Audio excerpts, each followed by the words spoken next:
ఓం శ్రీ గణేశాయ నమ. ఓం శ్రీ సరస్వతి మాత్రే నమ. ఓం నమ శివాయ. జ్యోతిష జ్ఞానాభిలాషులందరికీ నమస్కారం. మనం గతంలో 14 వీడియోస్ చేయడం జరిగింది.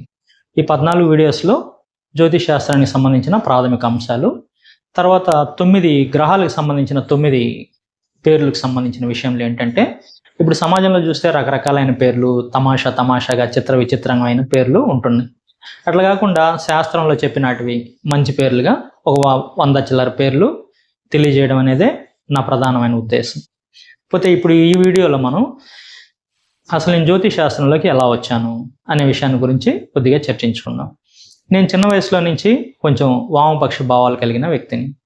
అందువల్ల ఊహ తెలిసేటప్పటికి ఈ జ్యోతిష్యము వీటి గురించి అవి కరెక్ట్ కాదు, అది ఇదని నాకున్న మిడిమిడి జ్ఞానంతో రకరకాలైన ఆర్గ్యుమెంట్స్ తయారు చేసుకొని ఫ్రెండ్స్తో డిస్కస్ చేయడం, ఫ్రెండ్స్తో ఆర్గ్యూ చేయడం ఇట్లా చేసేవాడిని.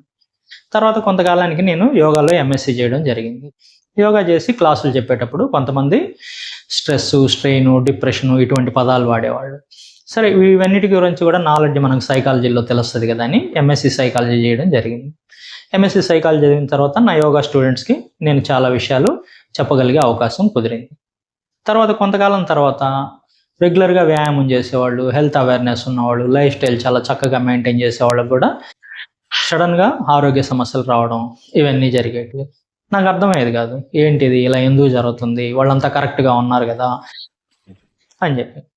అప్పుడు నాకు ఆలోచన వచ్చింది, జ్యోతిష్ శాస్త్రంలో భవిష్యత్తు గురించి కూడా తెలుసుకునే అవకాశం ఉంటుంది అంటుంటారు కదా. సరే, జ్యోతిష్ శాస్త్రం అధ్యయనం చేస్తే ఇవేమన్నా తెలుస్తాయేమో అనే ఉద్దేశంతో నేను పొట్టి శ్రీరాములు తెలుగు యూనివర్సిటీలో ఎంఏ జ్యోతిష్యం జాయిన్ కావడం జరిగింది. అక్కడికి వెళ్ళిన తర్వాత మా గురువులు ఒక్కొక్కళ్ళు వాళ్ళ యొక్క ఎక్స్పీరియన్సెస్ చెప్పారు. అక్కడికి వచ్చిన వాళ్ళల్లో చాలామంది అసలు జ్యోతిష్యం ఉందా లేదా అని తెలుసుకునే వాళ్ళు ఎక్కువ మంది కనిపించారు. అదేవిధంగా కొంతమంది అసలు జ్యోతిష్యం అనేది శాస్త్రమే కాదు అని నిరూపణ చేయడం కోసం జ్యోతిష్ శాస్త్రాన్ని అధ్యయనం చేయడానికి వచ్చారు.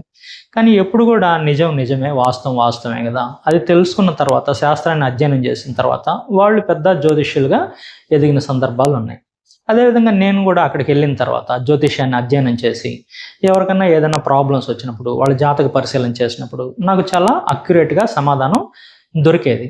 ఈ విషయమే కాకుండా చదువు, కొంతమంది హెల్త్ ఇష్యూస్లో హాస్పిటల్లో చేరడం, వాళ్ళు చనిపోతారా బయట వస్తారా అనే విషయాలు కూడా తెలుసుకునే అవకాశం నాకు కలిగింది.